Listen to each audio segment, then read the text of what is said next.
Hello everybody, it's Dio here from Firm But Fair Gaming, bringing you another BellWright video. Today we are taking a look at knowledge books, what they are, how they work, where to get them, as well as some tips and tricks of how to use them efficiently. So let's jump into it. So what is a knowledge book? A knowledge book is a book that you can get from either a merchant, a book merchant, or from a bandit and brigand when you kill them in their loot bag. And what it does is you can read the book, and as you can see here, for example, hovering over this one, this Apprentice Book of Harvesting would yield 500 experience towards your harvesting. So just to further explain it, when you look at your attributes, you can see as us individuals, as the players, we have up to 10 for a maximum stat that you can have in each one of these categories. And if you hover down here, you can see the experience bar that you have towards getting to the next level. So in that particular instance, here I am level 6 of 10 for harvesting, and I need 14,578 experience to get to level 7, and the book would give me 500. At the current moment, I'm actually reading an agility book, so I am 7 of 10. My next experience level is at 23,802, but upon completion of reading the book, I will gain 500 experience, so I would go from 1,645 to 22,145 upon completion. Once you start reading the book, if you die, you lose all progress in the book. You don't get any experience. You have to complete the book in order to get the experience.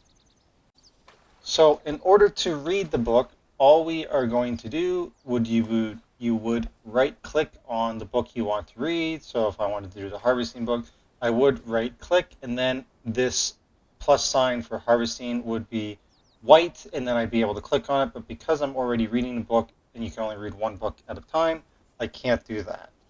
But we can also have our companions, our followers, our villagers, our settlers, whatever you want to call them, they can read books and increase their skills as well.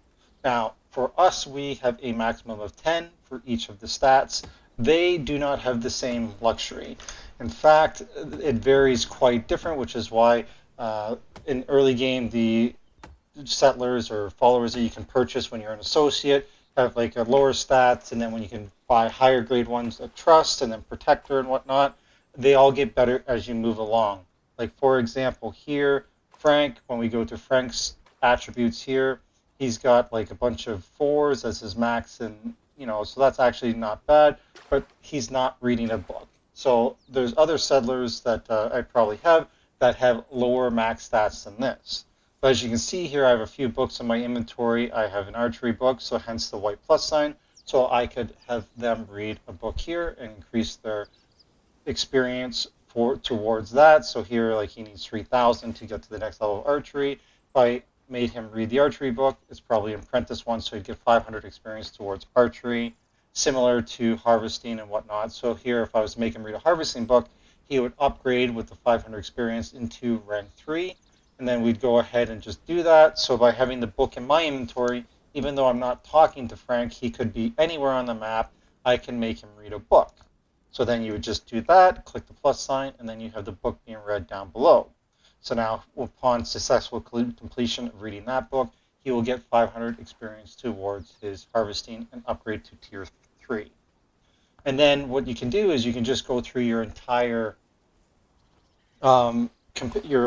village, because I'm on my Please Don't Kill Us village. So I could go through everybody that belongs here, and I have like 10 settlers that belong here. And then, for instance, for this one, so another Frank here, they are 5 of 10 hunting. They are actually my hunters, so I would like them to get better at hunting. So then I would, make them read that. And this book is a much better, I believe it's a journeyman book because it's got 1,500 XP there. And ideally, as you're going through your populace, you want to see what they're good at, and you want to give them books to their strength.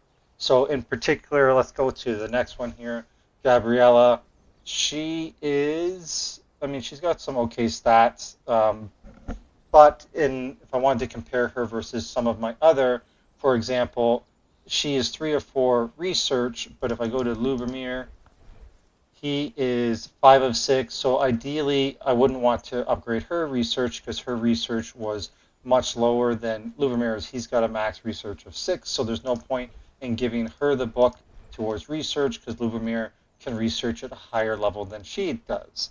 So in this particular case for Gabriella, I could improve her farming to help get that maxed out, just because it's not bad, like 5 is her best stat, so might as well get that up. I could also help improve her archery and turn her into an archer as well. But for in this particular case, I'm going to improve her farming. And then for Jordan, 2 or 3 crafting, there's no point to doing that. I have much more advanced crafters. Same with his 1 to 3 research. So in this particular situation, I might choose to work on their combat attributes instead of some of their work attributes. But I don't have any combat attributes on me except for an archery book, and I'd probably more likely want to work on his one-handed or two-handed and maybe go down that angle with him. So that's just kind of an example of what you can do with the books, and see. I can do more researching because those just happen to be the books in my inventory. So I don't really want to make any of those books red for them, but if I go to my actual stash of books, I have a crazy number of books. Labor is for the building, for just making buildings. I have a ton of those. But anyways, I'm getting a little bit off topic, but that's how you can do it. And then also from here, I can go to the different settlements that I have, and I can give them books to read. So in this case, Eliza, she's nearsighted, so she's -2 to agility, or -3 to agility, -2 to archery.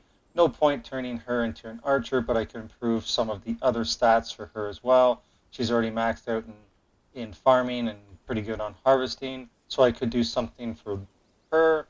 In her particular case, she's in a different settlement, so maybe I want her to be the resident crafter, so then I would make her read a book, and then go so on and so forth. And because this is actually my bandit farm camp, I should actually have more combat attributes in my actual inventory to help and make them better. But we're just doing this for an example's sake. So then I could switch to yet another settlement, click on them, and improve their attributes as well. So that's just how it works.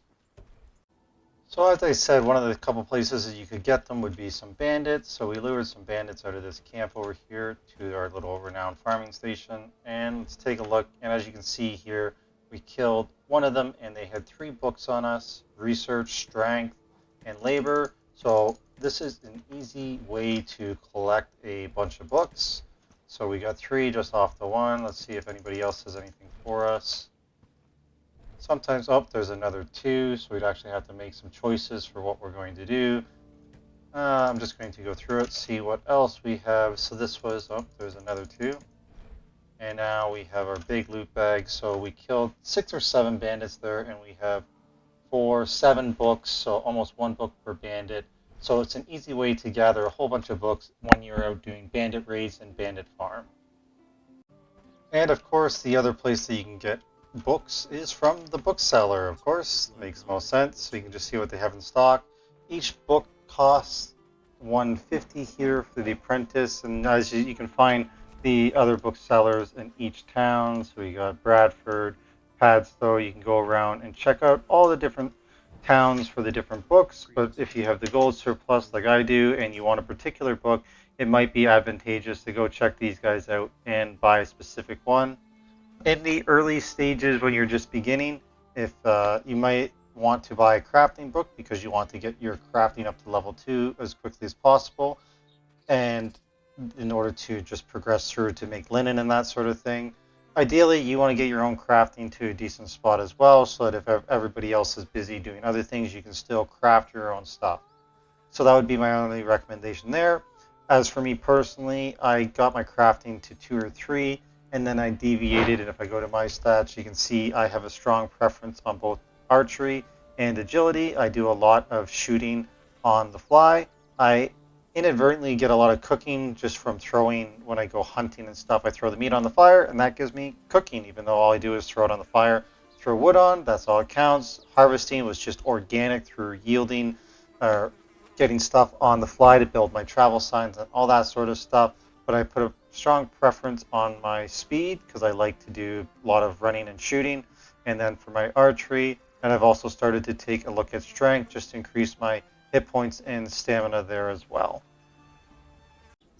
That, in a nutshell, covers everything that I wanted to cover for the knowledge books and how they work and how to use them efficiently. The only thing that I will add is to do a better job of using them on your settlers than I do. And as you can see, I have a pretty good surplus, and a lot of that is because I spend a lot of time killing bandits, and I just don't like leaving things on the ground, so I end up picking a lot of books. But I am not perfect at remembering to make all my followers reading something at some point in time. It is actually something I am trying to be more vigilant of. So that would be the only thing is make sure that you're always reading a book. And if you are reading a book, do not die. And also to make sure that your followers are also reading a book and don't give them a book if you're about to take them out in an army and start fighting bandits or try to liberate something, because chances are they might die, and then that would be a waste of a book. So those would be my last two thoughts on the matter. Anyhow, so this is the end of it for me. If you have anything that I missed about knowledge books, I would be happy to hear about it because it would be new information for me as I've shared everything that I know. And as always, we appreciate like, shares, and subscribe, so please click those buttons. And until next time, I hope you're having fun with BellWright, liberating villages, slaughtering bandits, reading the knowledge books, and all the fun stuff that the game entails. So until next time, see you later.